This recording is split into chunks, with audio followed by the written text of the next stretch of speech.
রক্ত দিয়ে বাংলার মানুষ একদিন আগরতলা থেকে আমাকে বের করে নিয়ে এসেছিল।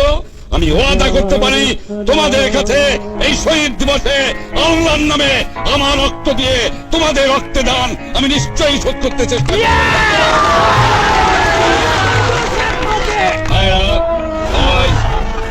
তাই আজ আপনাদের কাছে বলে যাচ্ছি, জীবনে মানুষ পয়দা হয় মৃত্যুর জন্য, বেঁচে আছি এ তো একটা অ্যাক্সিডেন্ট।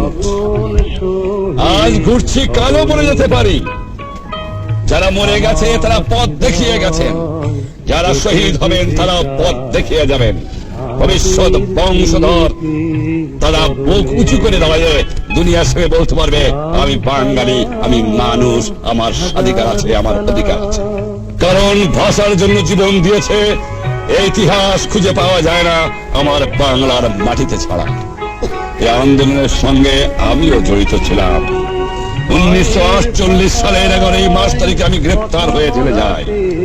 1952 সালের 16 ফেব্রুয়ারি তারিখে আমি জেলের মধ্যে অনশন ধর্মঘট করি। আর আমাদের ভাইয়ের সঙ্গে আমি পরামর্শ করে ঠিক করি তারা 21 থেকে আন্দোলন শুরু করবে। 27 তারিখে আমাকে স্ট্রেচারে করে বের করে দেওয়া হয় জেলের থেকে। আমি মরে যদি যাই, জেলের বাইরে যেন মরি।